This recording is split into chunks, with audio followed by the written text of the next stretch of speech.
Welcome to episode number 4 of the Mastering Marriage podcast, where our goal is to strengthen, unite, and restore your marriage.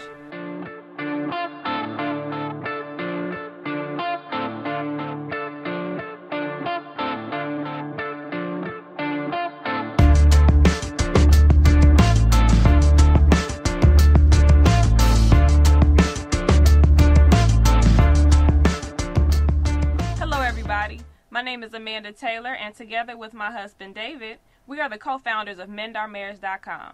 And our goal is to break the back of divorce by bringing married couples together to be accountable, keep the passion alive, and expose the hidden issues that try to rip marriages apart. Okay, let's get started. Yes, y'all. Welcome back. We are in the booth. Hey. And guys, thank you for tuning in to episode number 4. We have another good question for you guys. But before we do, we would first like to say thank you for allowing us to have a really good launch to our brand new website. We really appreciate We really do appreciate it. We had thousands and thousands and thousands, literally, of people coming to the site in the first day. So awesome. And it was so awesome. So we really would like to say thank you for supporting us on this monumental and huge mission of breaking the back of divorce. That was a kiss. She was blowing y'all a kiss. Y'all better catch it. I got my kisses. But anyway, we'd like to thank you. And also, we would like to say that this podcast episode is brought to you on behalf of MendOurMarriage.com. I've been waiting to say that. But not just MendOurMarriage.com, the site, but the features, the services that we provide. And for everybody that had gone to the site in the first couple of hours after us launching it. Actually, I want to talk a little bit about the launching experience, but we'll do that at a later time. But for everybody that went to the site within the first couple of hours, you might not have seen the newest membership package. We have a very new membership package, which is specifically for those who would like to take advantage of the Couples Fitness videos. It's the Couples Fitness video package. And it has a coaching component that's included in it. Coaching. Yeah, but it's a very specific package. It's our lowest package, but it's just for that. So those who might have gone and didn't see that, go back. You'll see it. Take advantage of it. We already have members, and they are taking advantage of the videos. And we have new videos every week. Okay. Sometimes we may put out 2 in a week. But anyway, y'all ain't here to hear us say that. Let's talk about the very first question, and this is going to be one that Mandy reads. All right, so one of our listeners wrote in, "What do I do when my marriage is lacking intimacy? We have sex, but there is no foreplay." No foreplay. Okay, this is interesting. So, Mandy and I talked before the recording of this, and we have 4 points that we would like to give you, and to all of those who actually are in this boat. We actually been in this boat before, so we understand what it looks like. Right. So we have 4 points. I'll talk about the first one. The first one is this. You want to make sure that, and this is something that most couples don't do, you want to establish sexual expectations for the relationship. Exactly. Now, we all understand that invisible expectations are not good. And often we bring our own personal expectations to the relationship, especially when it comes to sex. Mandy had different expectations than I had, and so when those expectations weren't met, she was disappointed. And so I think that it's very wise, we both think that it's very wise to talk about sexual expectations at the start of your relationship. Now, if it's not the start of your relationship and you've been together, but there's still disappointment in that area, take some time, literally take some time to have a conversation about the expectations of your sexual life within the confines of the marriage. What's step number 2, baby?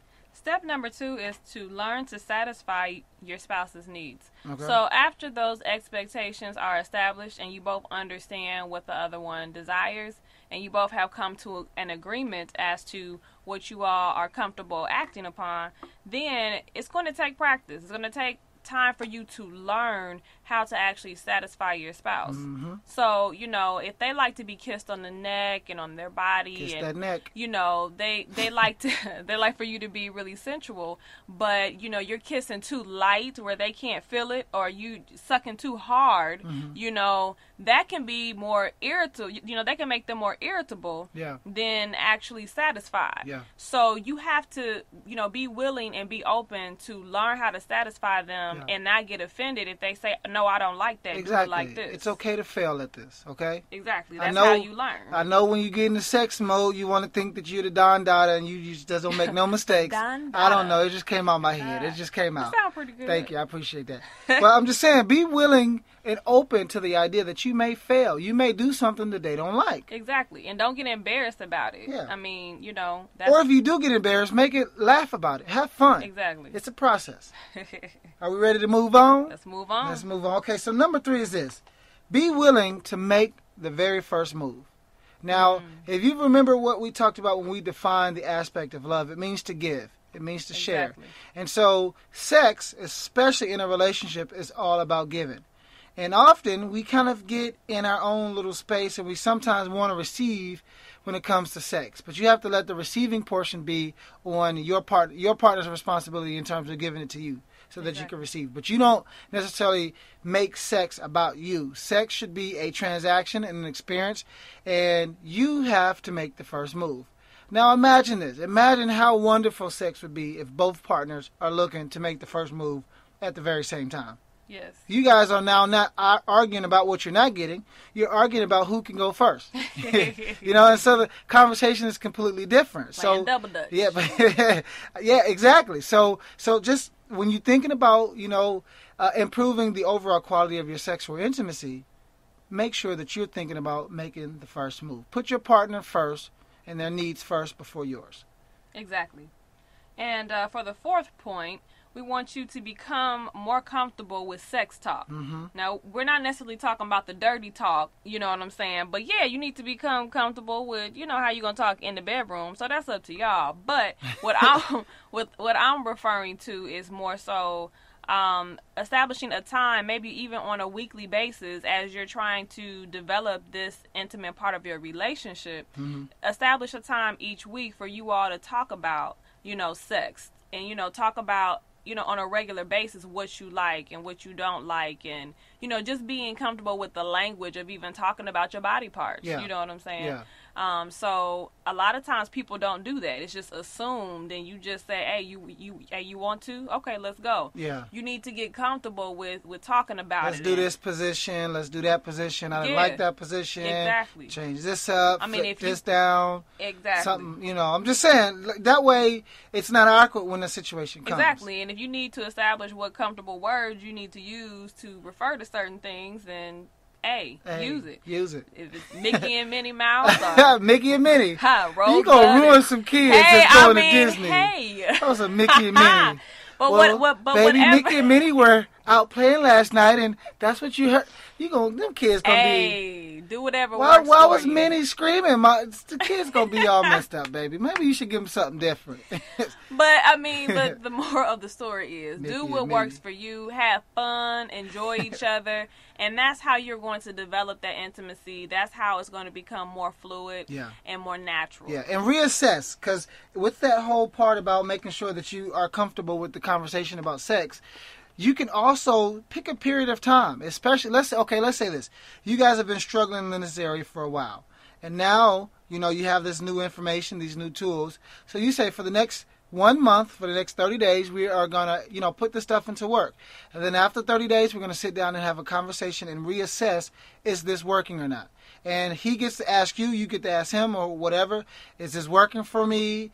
Is it working for you? Should I do this differently? Should I do this more? And then that way you guys can come up with a tangible, more palatable plan. I messed that word up. That's palatable. all right. Plan. You fixed it. I fixed it, though, of what will really work for your sexual life in the relationship. And understand, okay, and I always refer to this. I know it's not like the chick flicks, you know, it's not the Notebook. So he's, you know, he or she may not come out the box all the time and do it perfect. Yeah. You know, lay your body down like you want all the time. Honey is sticky, okay? Man, so hey. it don't look like it's sticky in the Don't movie. put it everywhere. Yes. Okay? But, okay. So, but no, seriously, though, you really need to make sure that you're developing in that area and that you are keeping it fresh, keeping it new, keeping the communication lines open. That way, you all can grow with each other in this area. And that's the concept, is growth. And, okay, and that's what we're here to help you do. So let's rehash those 4 steps, and then we'll be done, guys.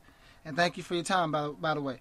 Step number 1 was what? Establish the sexual expectations for the relationship. Exactly. Step number 2 was what, baby? Learn to satisfy your spouse's needs. Step number 3 was what? She ain't got it. I got it. Be willing to make the first move. I got you. Be willing to make the first. Step number 4 is be more comfortable with sex talk. Oh, whatever. Yeah, I got it. I wrote them all down. But anyway, guys, we appreciate your time. We appreciate your energy. And be patient with each other. Be patient, guys. Love each other. Love each other, guys. Yes. Anything else so I can repeat it after you? We appreciate We appreciate you guys, okay? So hey, lastly, keep the questions coming in, okay? Yes. Keep the voicemails coming in because we got a couple ones that we want to play. Exactly. Keep the written questions coming in. Keep the support. Share this message. Share it on your Facebook page. Spread the message. We are breaking the back of divorce. Snap, crackle, pop.